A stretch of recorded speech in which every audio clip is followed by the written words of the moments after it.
All right, back for another reading hour. This is Monday, June 2nd, 2025. If you're just tuning in for the first time, I'm going to read through 20 minutes each of these three different books.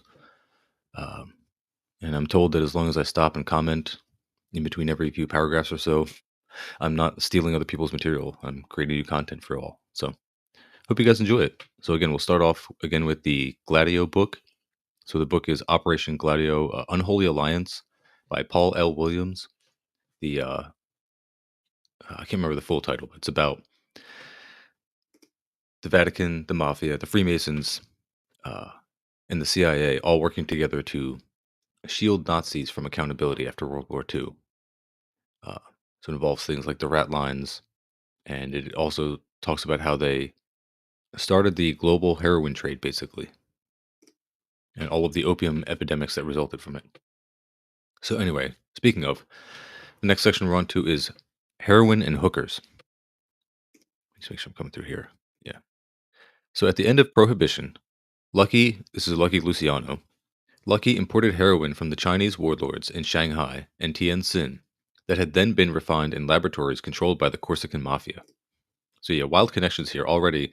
The Corsican mafia, so this is like the French mafia, are getting heroin from China to fund whatever illegal operations they are doing. They're just doing the drug trade.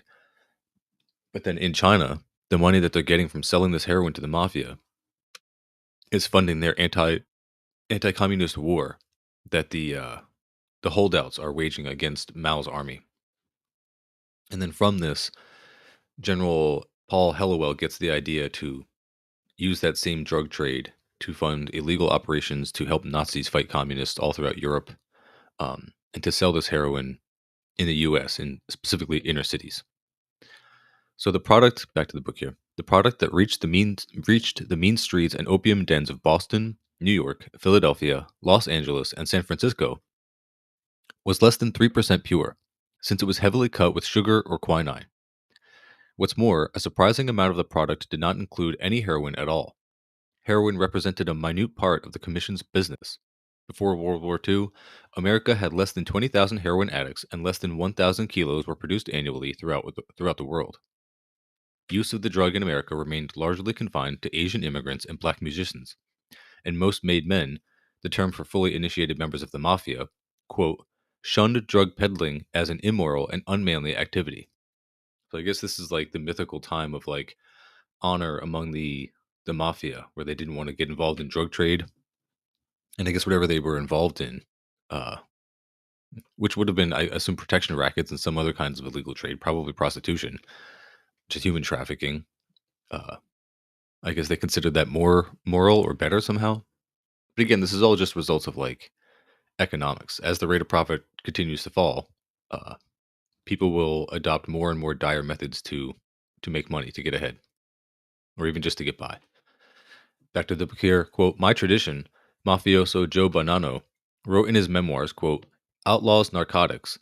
Men of honor didn't deal in narcotics. Hmm. Oh, yeah, so his tradition outlaws narcotics. Lucky was the exception to this code of honor. He established the heroin trade with the Turkish and Chinese opium merchants, saving a considerable amount of the quote, good stuff for the women who worked his brothels.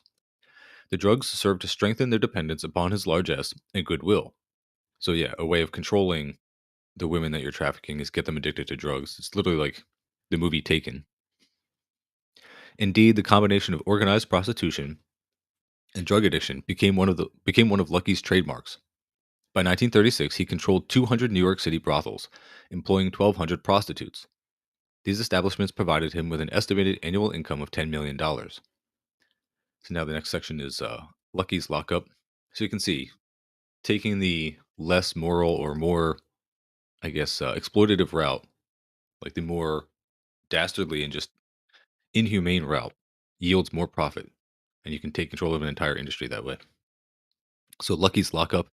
On February 2nd, 1936, U.S. Attorney General Thomas E. Dewey launched a raid of brothels in Manhattan and Brooklyn, which netted arrests of 10 pimps and 100 prostitutes.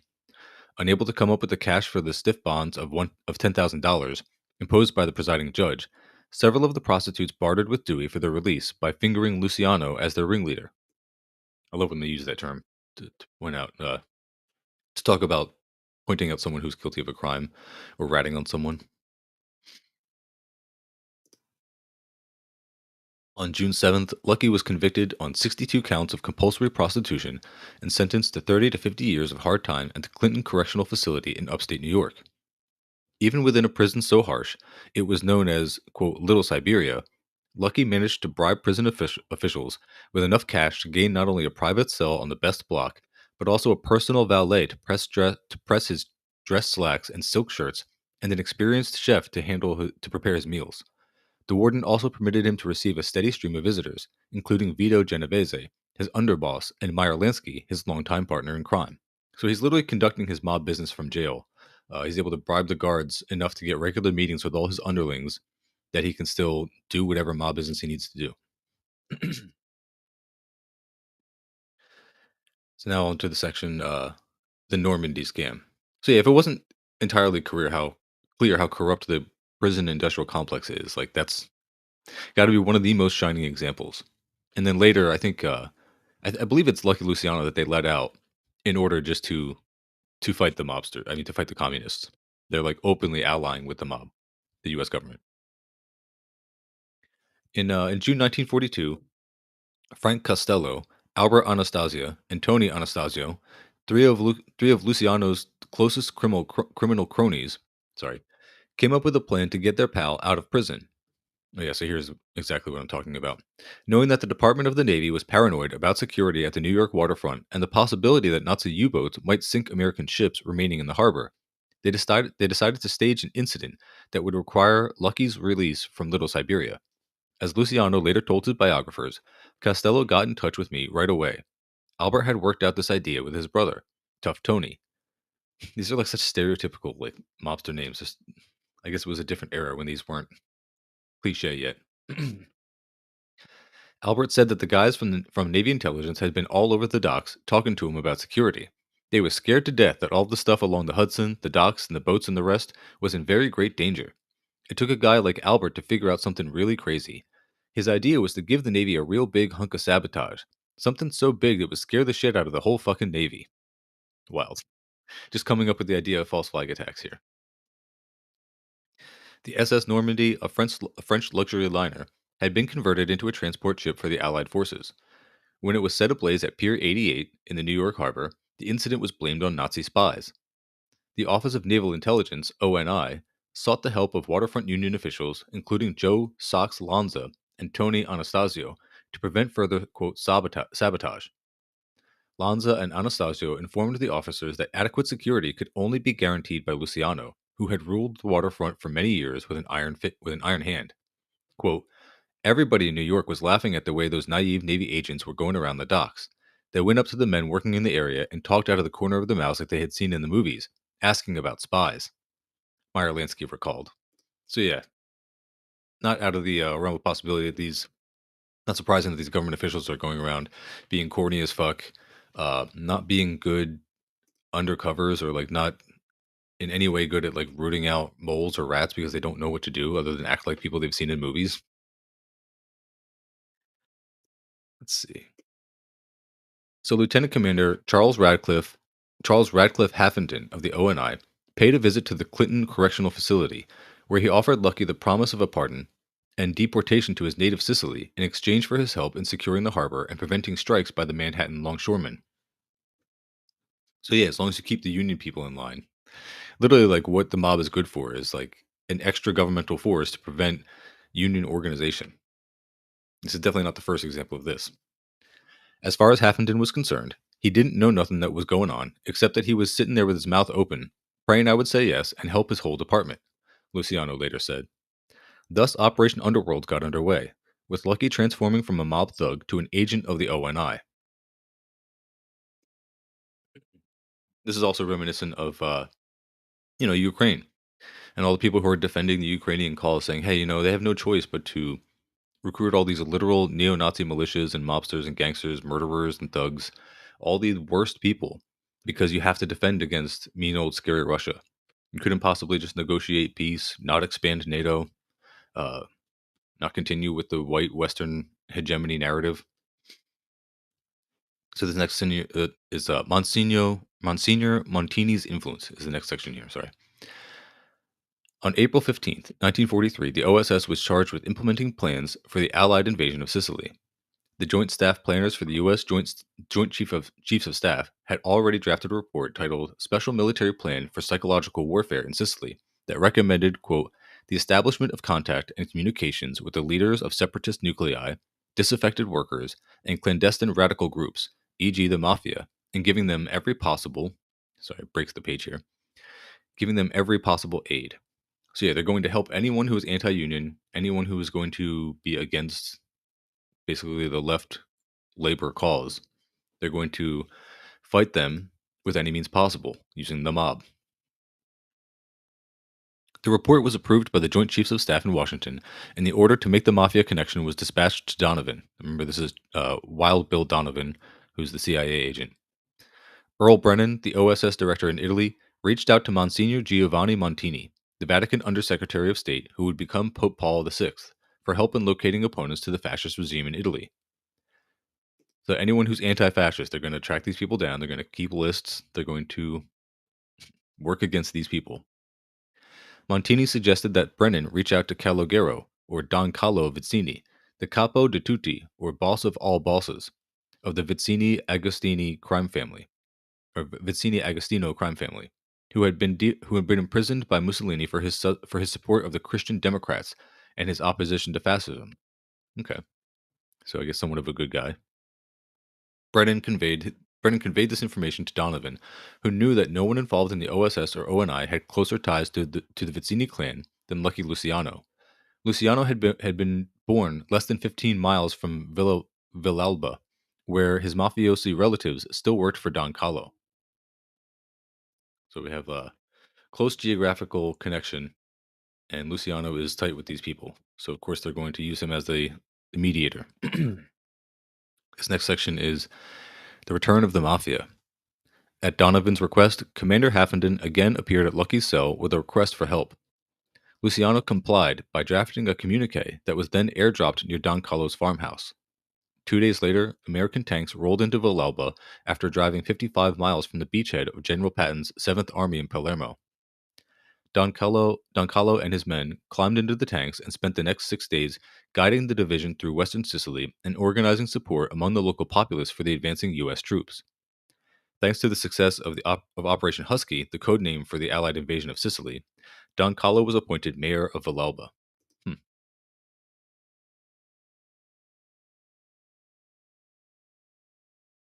Like, what are they doing though? Like, why are they're getting all the support?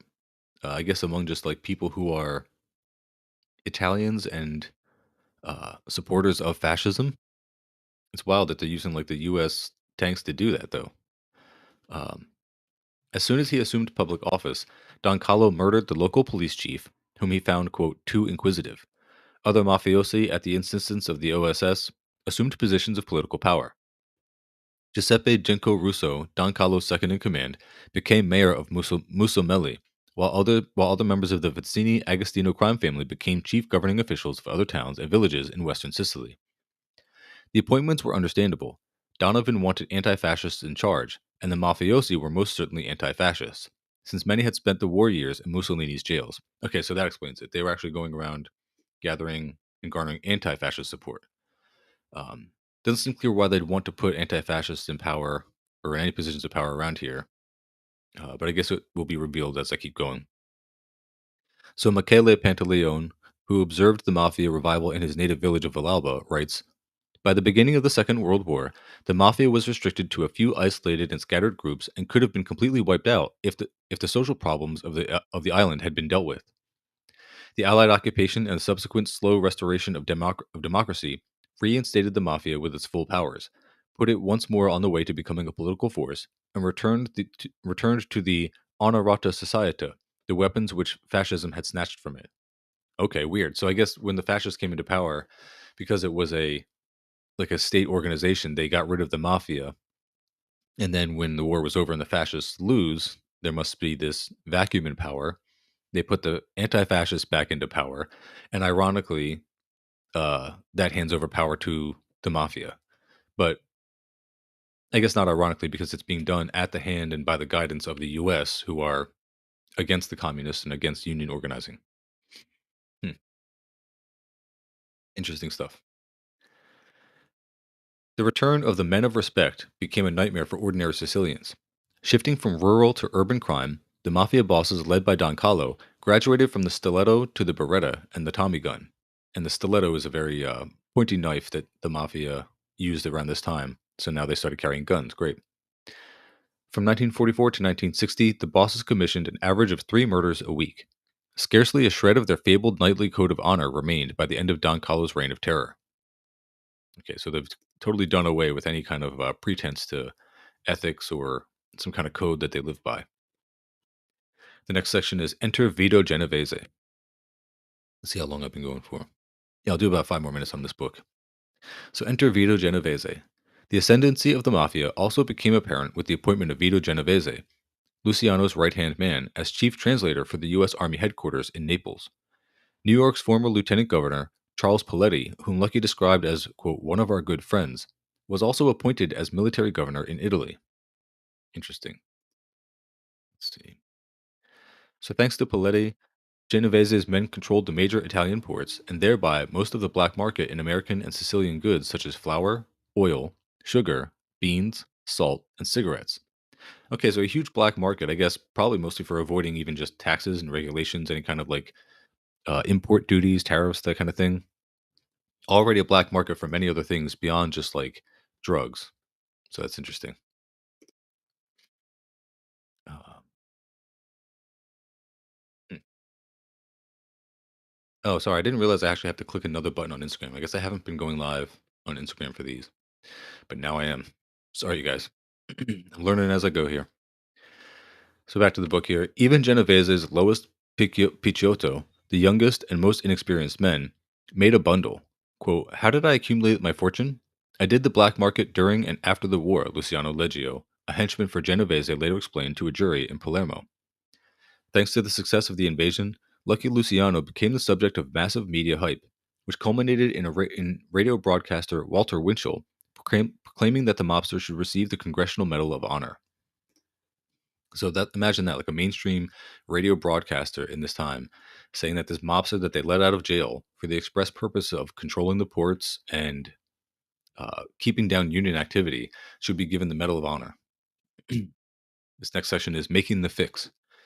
With the mafia in control of the Italian ports, the time was ripe for the implementation of Hellowell's plan for the funding of the post-war intelligence agency, a plan which relied on Luciano's network of narcotics distribution within the mean streets of inner-city America. Okay, so you see, they need Luciano not only to control the ports in both the U.S. and Sicily, but then they can use that once he's done that to ship heroin out of Italy or out of anywhere in Europe that they want to into New York. But then also his ready made distribution network of peddling drugs in the inner cities, which they want to use to generate funds. And this is how the CIA and pro-Nazi operations. Like this is like what they're how they're funding all their operations to shield Nazis from any kind of accountability after the war. So, Secretary of the Navy James V. Forrestal, OSS officials Alan Dulles and Murray Gurfein, and Lieutenant Commander Haffenden applied pressure on New York Governor Thomas E. Dewey, who, as a prosecutor, had brought Lucky to justice, to commute Luciano's prison sentence and deport him to Italy. Dewey complied, and even though the move was unprecedented, Luciano was a U.S. citizen and not subject to deportation. But few expressed outrage when America's number one criminal was placed aboard the Laura Clean, a 70-ton freighter, for safe passage to Naples. So yeah, they made a big show of it, and they said, look, we're getting rid of America's most notorious mobster. We're going to send him off to Italy. Deport him. Sounds familiar, right? 3 years after the ship's departure, Forrestal, who kept a detailed record of his dealings concerning Luciano, was thrown out the window of the 16th floor of the Bethesda Naval Hospital, where he had been a patient. Interesting. Not suspicious at all. The Hellowell Plan also required Vito Genovese's return to the United States, for the creation of a system of heroin distribution to the nightclubs of Harlem. This posed a problem since Genovese was a fugitive wanted for the murder of Ferdinand Boccia, a fellow mobster. So what are you going to do? You have this guy who's a murderer, a wanted criminal, but you also need him to do your illegal activities as the government so you can make money. Measures had to be taken to ensure Vito's freedom. On June 2nd, oh look, it's today. On June 2nd, 1945, the day after his arrival in New York Harbor, Genovese was arraigned in court and pled not guilty. 1 week later, Peter Latempa, a key witness for the prosecution, took some medicine for his gallstones and was found dead in his solitary cell, where he had been placed for protection. Also, not suspicious whatsoever. All these people dying when they're either in a hospital or protective custody, literally being like, I guess, either assassinated by the government or the mob with the government's permission and complicity because they get into these protective cells. Wild stuff, people. An autopsy later revealed enough poison in his system, quote, to kill 8 horses. On June 10th, Jerry Esposito, the second witness, was found shot to death beside a road in Norwood, New Jersey. All charges against Genovese were dropped. In a memo dated June 30th, 1945, Brigadier General Carter W. Clark wrote that the records regarding Genovese from military intelligence were, quote, so hot that they should be filed and no action taken. Again, that's what you want to do. You want to, when you have records that are hot, you want to just stick them away in a file. Let them cool off, I guess. What else can you do? I guess that's like him admitting that this is being tampered with by forces beyond his paycheck or his pay grade, I should say. Sorry. How long have I been going on this book? Oh, it's been 21 minutes on this one. I'm going to switch over to the next book. So I'm going to bookmark the Gladio doc here. The next section tomorrow we'll be talking about Homecoming and Havana. That'll be cool. Now I'm going to switch over to Western Marxism. So let me see where I left off here.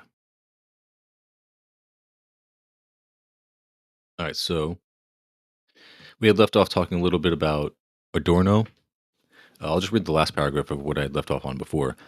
Lacerda demonstrates how the social chauvinism of many Western Marxists expresses itself in paternalistic attitudes towards the efforts of workers and peasants in the peripheries to struggle against imperialism. Like Lenin, he situates the condescending mindset as a legacy of the Second International, whose material basis is found in the socioeconomic relations of the imperialist world system. Those who enjoy the wages of imperialism are more likely to have disdain for or disinterest in the complex struggles for national liberation in the periphery, which is dismissed as, quote, the savage barbarism of the East. In the choice words of Max Horkheimer, which equally represented the views of his close collaborator, Theodor Adorno. So, yeah, I guess these are all people who agree with the Lacerda interpretation of Western Marxists, which is that they sit on their high horse, benefiting off of the profits of imperialism, and then act like the people who are actually materially and meaningfully, militantly struggling against imperialism are doing so in the wrong way because maybe they're homophobes or something. I have no, like, whatever reason. Just look at the way that liberals are opposing Ibrahim Traore now, whatever kind of wild excuses they will come up with.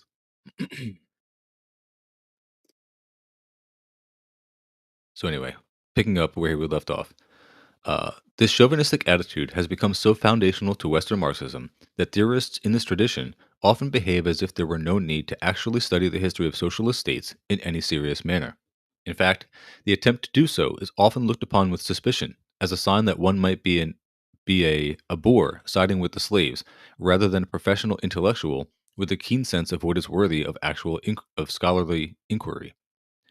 Michel Foucault is a case in point since he rejected what he referred to as the totalizing approach of Marxism in favor of occupying the position of a specific intellectual who only addresses topics within his or her areas of expertise.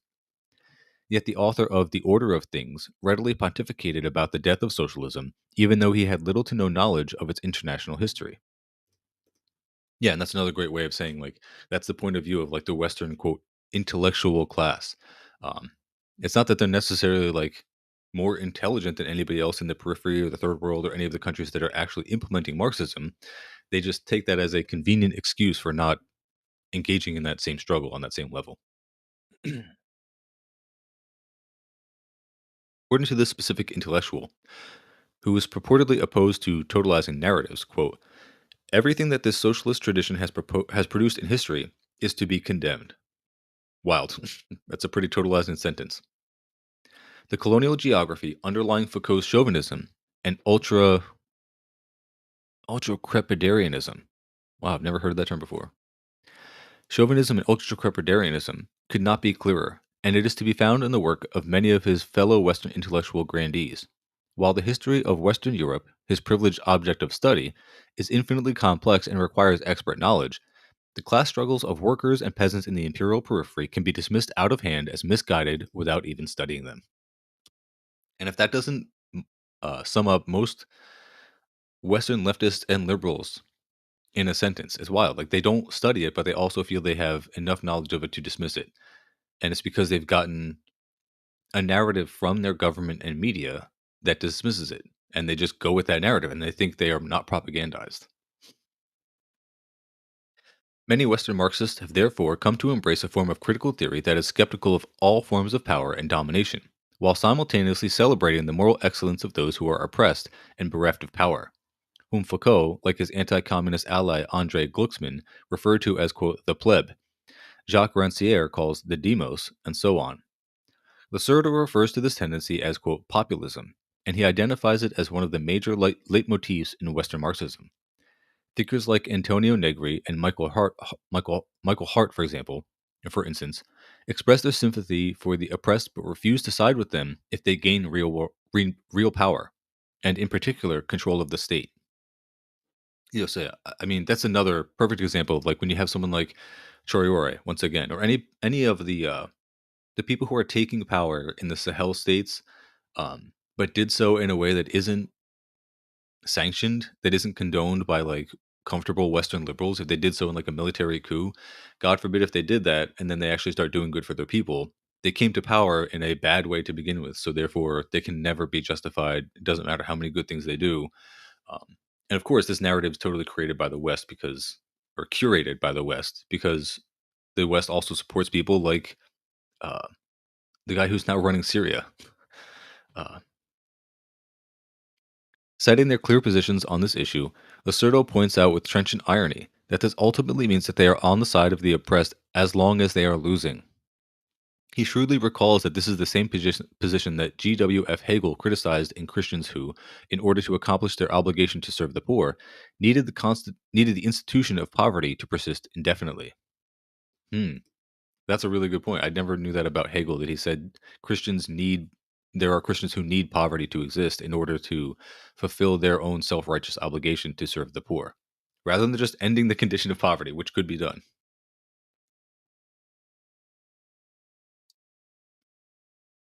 These intellectuals Lacerda refers to as populists are generally skeptical of, if not opposed to, political parties, as well as the exercise of state power.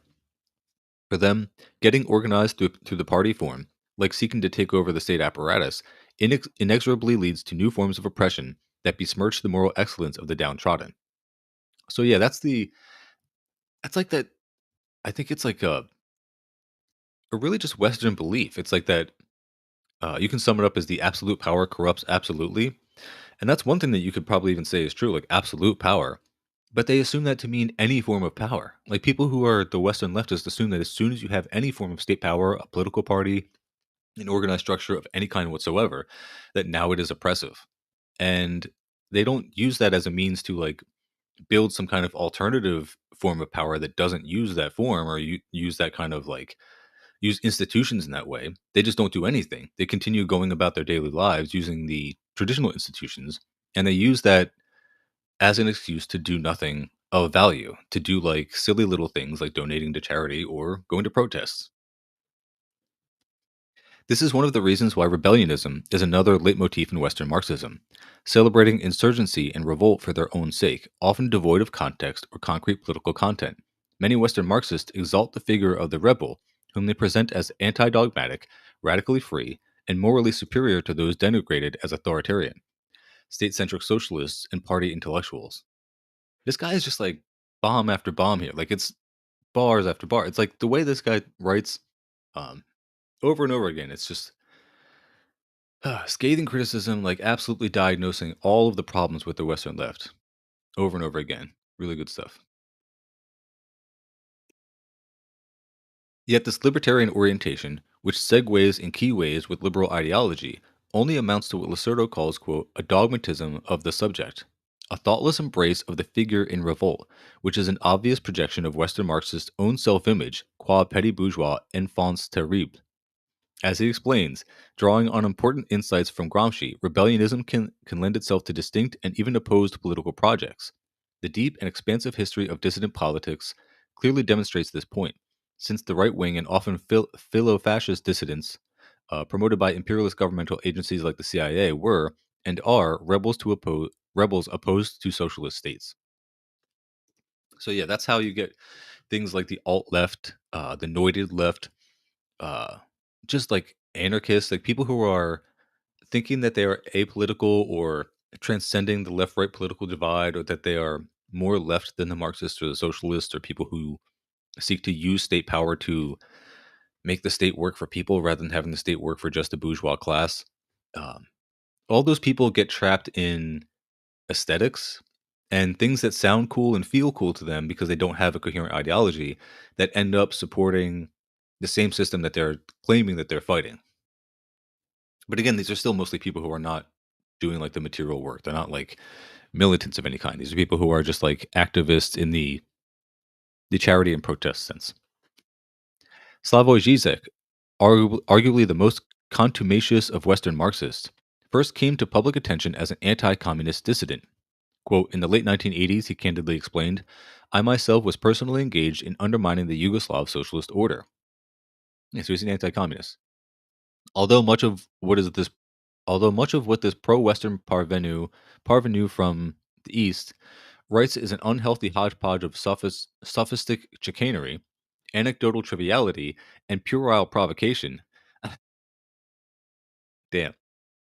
Um, I mean, I always just think Slavoj is very funny, but I can't even argue with this stuff. Like, although much of what this pro-Western parvenu from the East writes is an unhealthy hodgepodge of sophistic chicanery, anecdotal triviality, and puerile provocation, he basically just called him like a shill troll who's like unserious. He does indeed have a well documented history of working as a dissident against the communist government of Yugoslavia. I don't know if that's something I'd brag about. I don't know. He was the main political columnist for a prominent dissident magazine that the Yugoslav Communist Party accused of being backed by the CIA.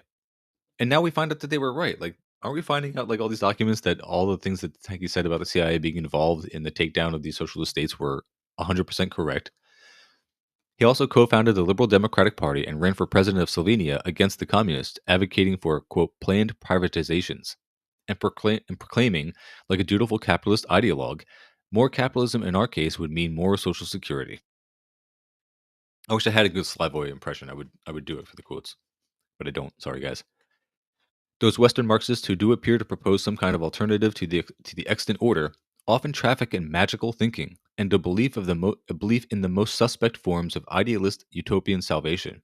Yeah, that's what I'm always talking about when I say that like Western Marxists spend more time arguing about what their ideal socialist society would look like, thinking that they're doing so in an effort to convince people to their cause, when in reality they're just fucking circle jerking. They're just circle jerking. That's all it's about.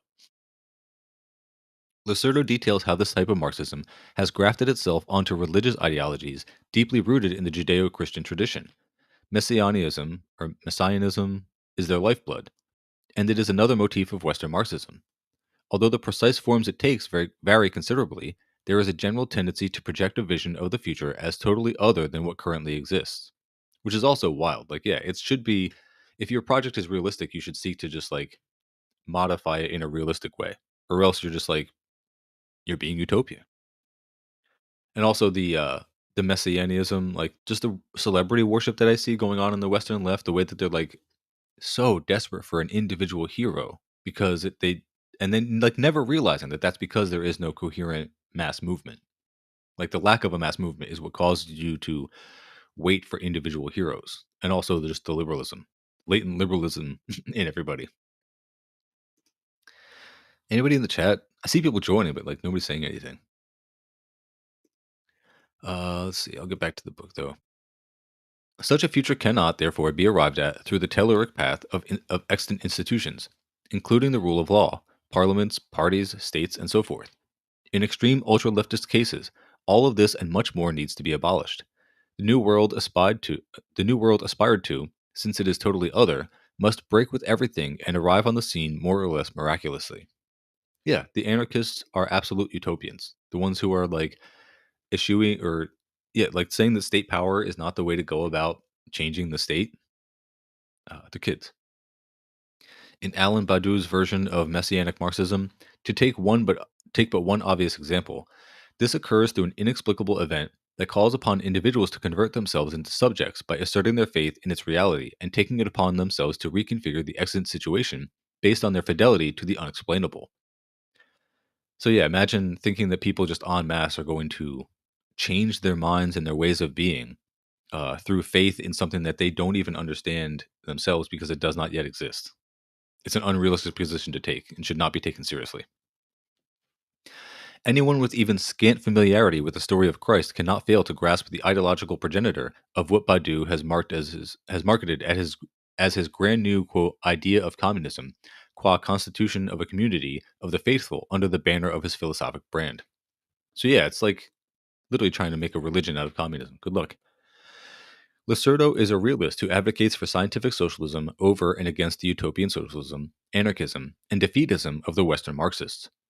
Socialism does not fall from the sky, nor is it simply the desideratum of an individual, or for that matter, a combination of both, a la Badiou.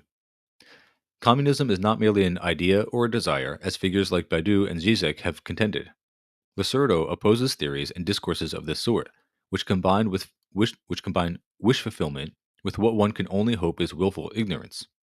Yeah, I mean, you would hope that these people are. I don't know. Is the willful ignorance better? I would prefer like actual ignorance. Communism, he maintains with Marx and Engels, is quote the real movement which abolishes Aufhebt, the present state of things. Oh, so I guess that must be the German word for it. The conditions of this movement result from the new existing premise. The verb aufheben here does not refer to a total negation of capitalist society, as he reminds us in the present book, but to a negation that is also crucially an assumption of certain aspects of extant society. Hmm. So I guess we would take that to mean the thing you should be striving for should be a realistic transition of society, rather than some utopian upheaval that, through its unseriousness, will not happen. Um, oh yeah, sorry you guys. I kind of like screwed up the live stream. I didn't realize I was not streaming on Instagram. So this current one is Western Marxism. It's the Gabriel Rockhill translation of the Domenico Lacerdo book.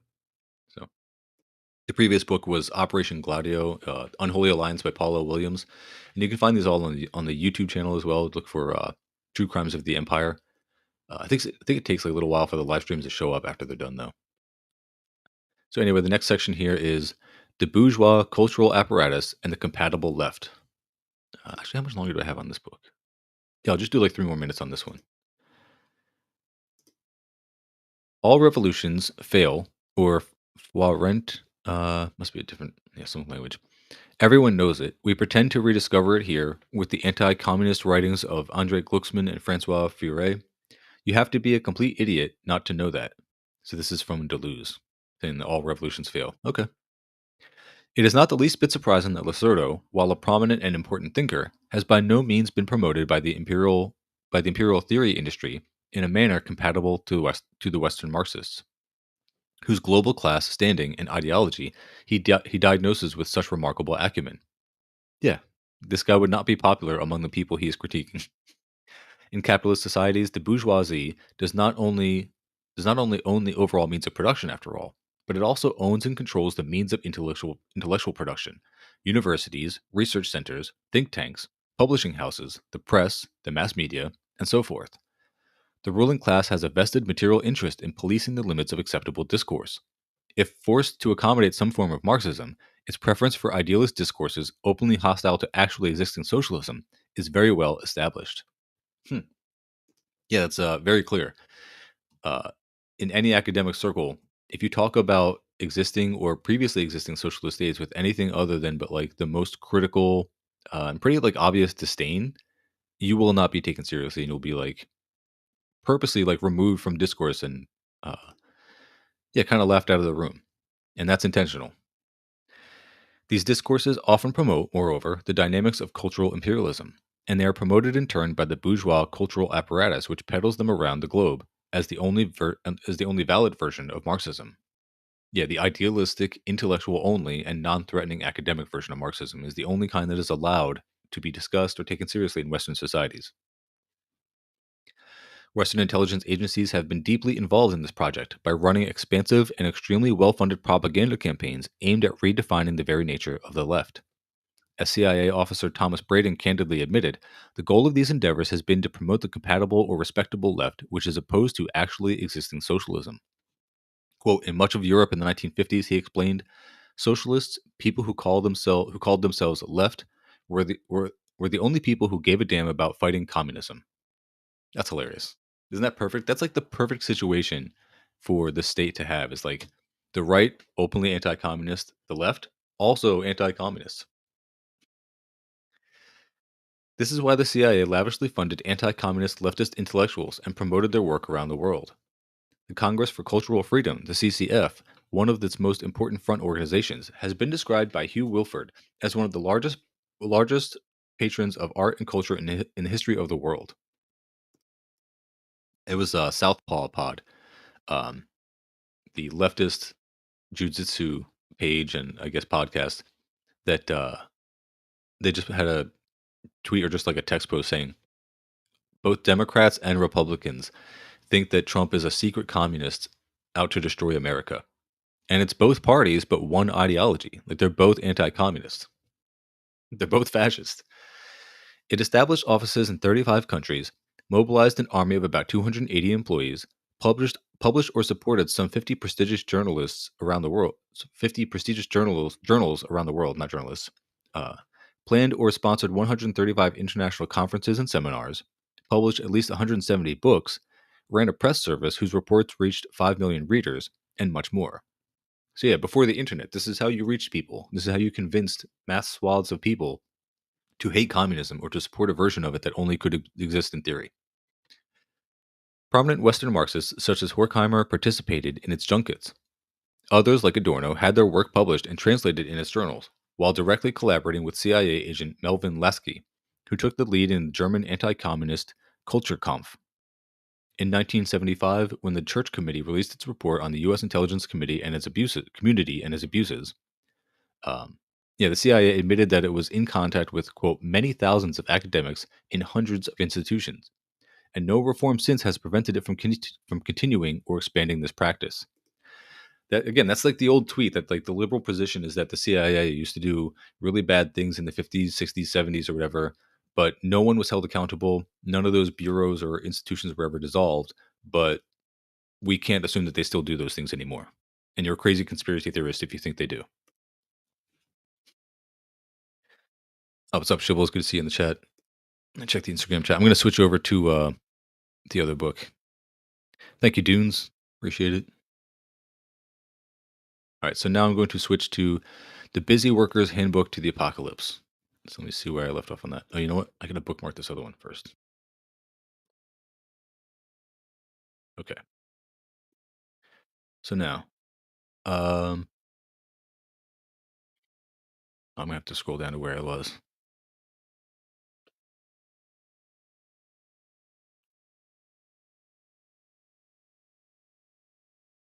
Mm.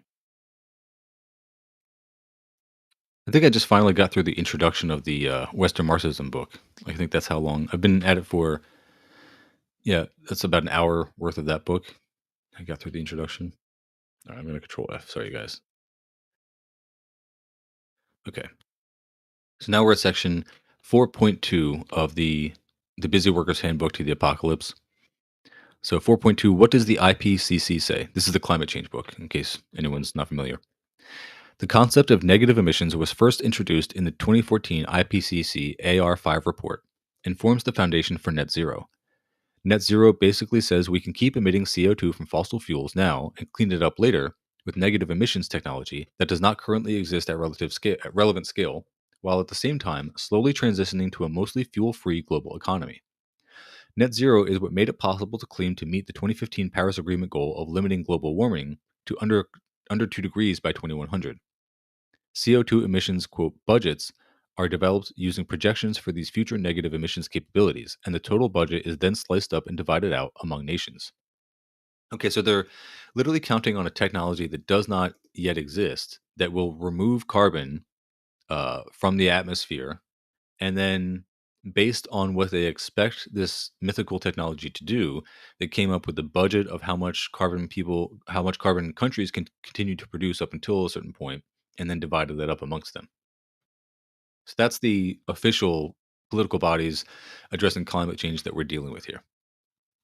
So section 4.3, problems with the IPCC narrative, in case that's not clear, and section 4.3.1, IPCC assumptions. IPCC includes only a limited number of fast feedbacks and does not include warming from other climate feedbacks like loss of albedo from melting ice, which are assumed to operate on too slow of a scale to be relevant. However, the extremely rapid rate of change, see section 5.2, reflected in the endless stream of, quote, faster than expected climate news updates, indicates that slow feedbacks may not be as slow as we'd like. Hansen has an excellent, thorough discussion of fast and slow feedbacks in Climate Change in a Nutshell. These are all hyperlinks if you want to click through. The links will be in the show notes. And repeatedly makes the point that slow feedbacks are already coming into play right now, and that some feedbacks are excluded simply because there is not sufficient confidence on response time, but that we can and should still incorporate these slow feedbacks into our planning scenarios, which IPCC does not do. Again, so they're just being too optimistic in their assumptions and their their starting points to actually make effective conclusions, let alone implement them. IPCC makes an optimistic assumption for ECS of 3 degrees Celsius, citing a very likely range of 2 to 5 degrees Celsius. Even a very small increase to the selected ECS value can have significant impacts on model output for the various modeled pathways. Hansen writes in his December 2022 Global Warming in the Pipeline update, equilibrium climate sensitivity (ECS) is high, at least 4 degrees Celsius for 2x CO2. That ECS refers to the climate response, including only fast feedbacks.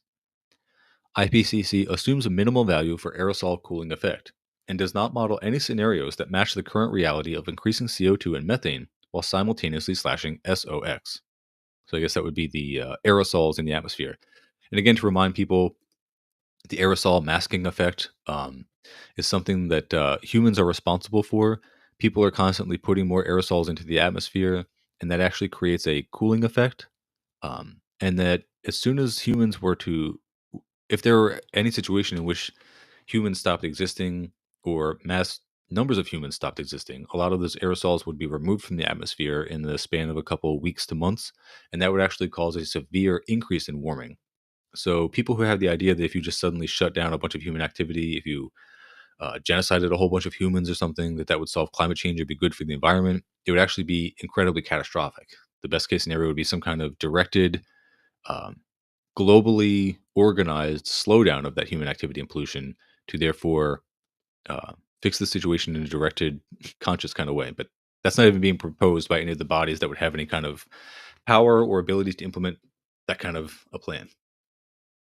But anyway, back to the book here.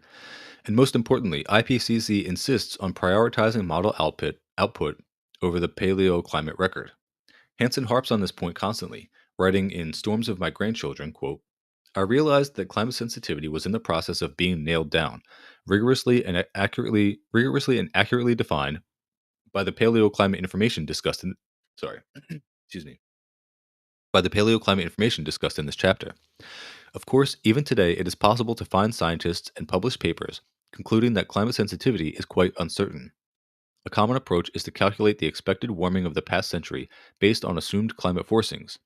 Then, because of uncertainties in actual forcings, conclude that climate sensitivity is only constrained to lie somewhere within a large range, say 2 to 8 degrees Celsius for doubled carbon dioxide.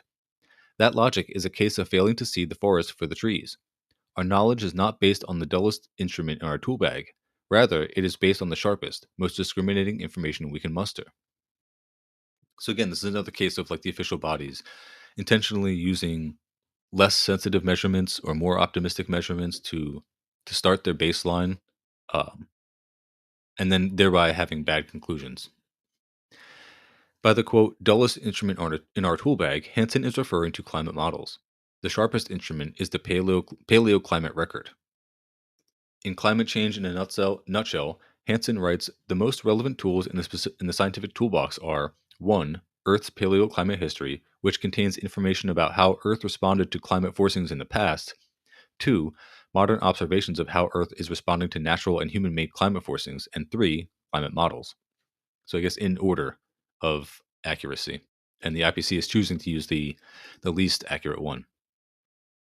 In Global Warming in the Pipeline, Hansen writes if knowledge of ECS was based only on models, it would be difficult to narrow the range of estimated climate sensitivity, or to have high confidence in any range, because we do not know how well feedbacks are modeled, or even if the models include all significant real world feedbacks. Cloud and aerosol interactions are complex, and even small cloud changes can have a substantial effect. That is why data on Earth's paleoclimate history are so valuable. They allow us to compare different equilibrium climate states, knowing that all feedbacks were in operation. Okay, so rather than try to anticipate how these different various systems are going to interact and the very unpredictable results that will produce, better to look at the past and the actual examples of when those systems did interact and what it caused, what the effects were. Seems to make sense to me. It seems like unless you want to arrive at the wrong conclusions because your premise is really just to let businesses and governments do what they want.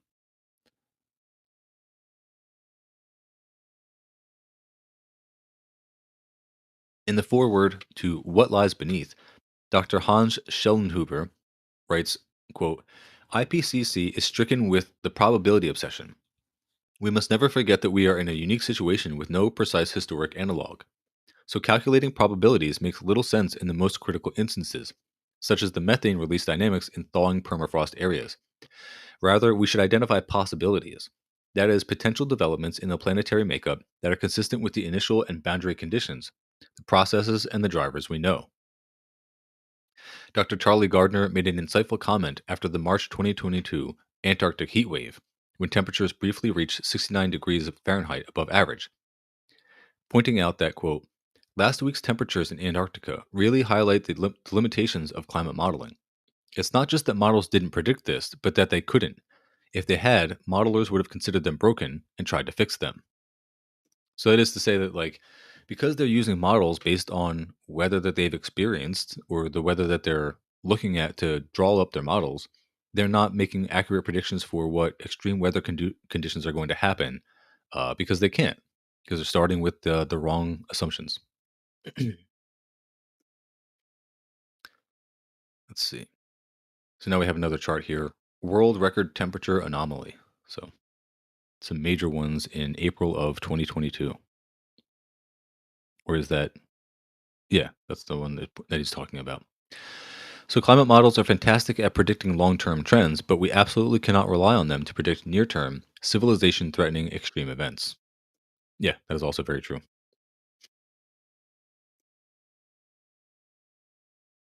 4.3.2 Committed warming. One of the keystones of IPCC projections is the notion that as soon as we stop emitting CO2, then Earth will stop warming. Zeke Hausfather is an IPCC author and one of the primary proponents of this position, and can often be found on Twitter arguing over this very topic. This is a recently developed position supported by one 2008 paper, which relies on a bit of sleight of hand in order to bend a half truth into a foundation of the entire IPCC narrative. Interesting. The half truth is that if net zero is achieved, the oceans and land will indeed absorb some CO2 from the atmosphere, slightly decreasing the cumulative GHG load. The first falsehood is the proposition that this will offset the many positive feedbacks in play. Natural sinks would have to offset not just CO2, but also methane and other GHGs, greenhouse gases. The second and much larger falsehood is that net zero is simply not possible, as detailed in section 4.3.4. Not even in the remotest way, but it is the only scenario that allows IPCC to write a report that still has living humans at the end of this century. Oof. Even Housefather is forced to reveal the game towards the end of his article linked above. Quote, the studies featured in this piece all look at the effects of zero emission scenarios today or in the next few decades. If, however, zero emissions were to occur later in the century, there is a potential there is the potential to lock in more carbon cycle feedback processes, such as melting permafrost, than under current global temperature levels. A world that has warmed by 3 degrees or 4 degrees that has warmed by 3 or 4 degrees Celsius above pre-industrial levels may lock in more committed future warming than today's world, and more research is needed to explore these effects.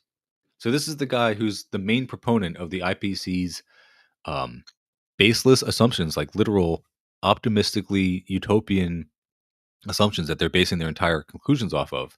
This guy is even saying, like, if we don't reach net zero in the next few decades, which is not even a thing that's being talked about, let alone on track to happening, then we're pretty much guaranteeing the extinction of humanity. Really cool stuff.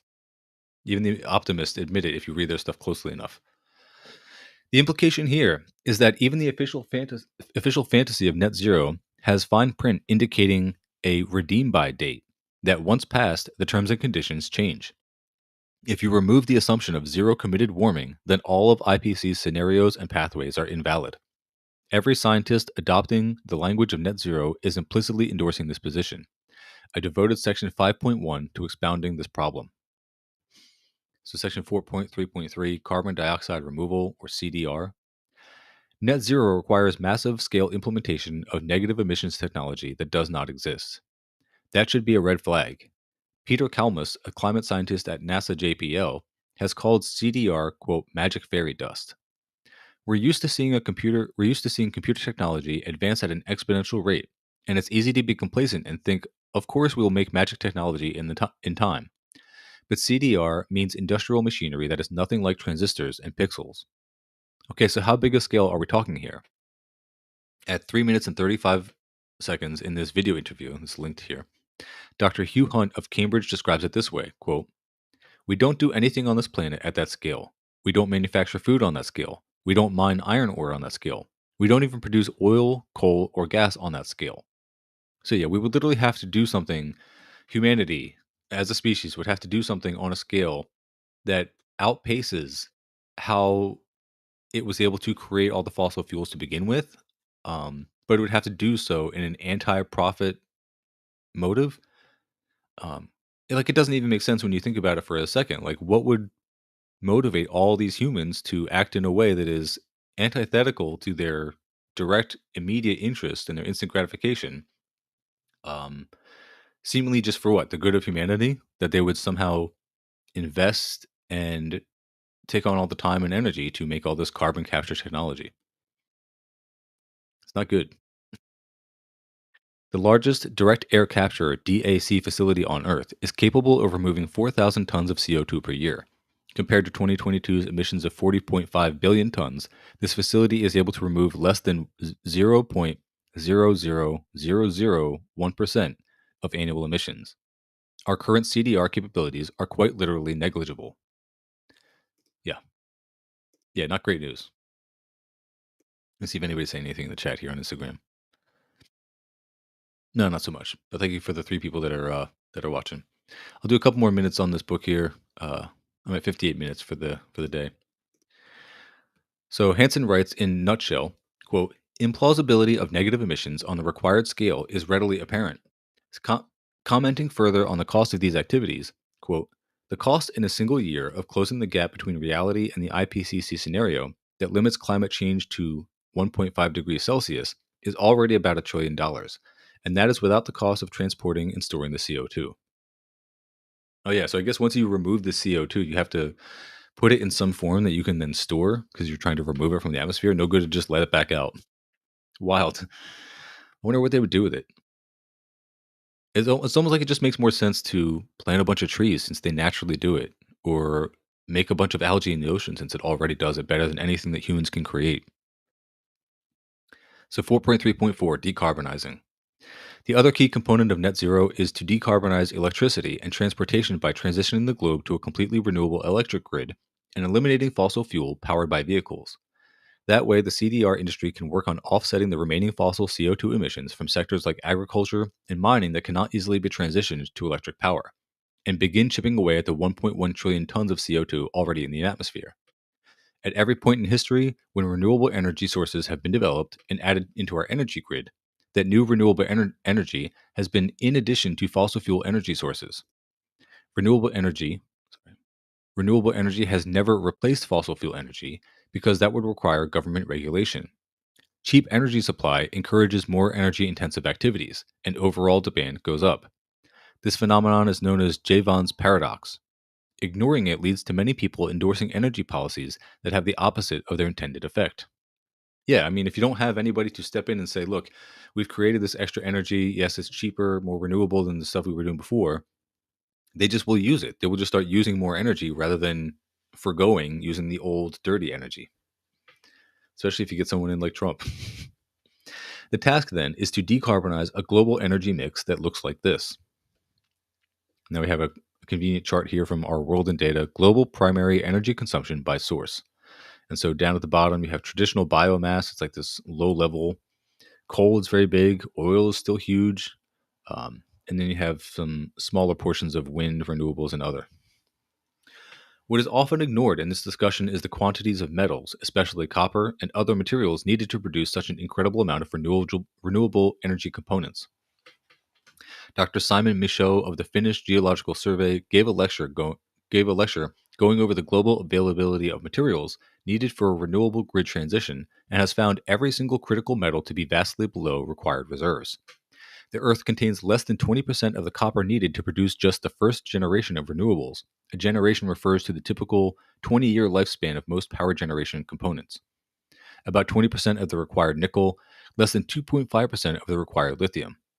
So that's crazy. Like even all these conflict minerals, like it's a common talking point. I'm going to bookmark this book here, but it's a common talking point among people on the anti-imperialist left, like the actual left, who understand like what the nature of geopolitics and global affairs is going on. That like this green transition that a lot of Western countries are trying to do is going to be funded by mass death and exploitation of people in the global South, where the minerals are that they need to create these batteries, these solar panels, all these quote unquote green friendly like uh eco-friendly materials that they're going to need to do this green transition. And that's why so many countries are setting up these conflicts and all these trade routes and things that they're doing now to take advantage of exactly that situation as it goes forward. So all right, well, I'm going to cut it out here for the day. It was an hour. I appreciate you guys all joining. So please just go check out the channel on YouTube. Look for True Crimes of the Empire, and you can find all the previous live videos. And after I release all the Patreon versions of the podcast, then I'll start releasing these onto the podcast feed as well. I think that I will still keep them every 3 days, and then maybe I'll have to sign up for the Patreon for like $1 a month to get them every day. Or just go on the YouTube. I don't know. I'm still working it out. But either way, thank you all for joining. This is fun. I will see you guys next time.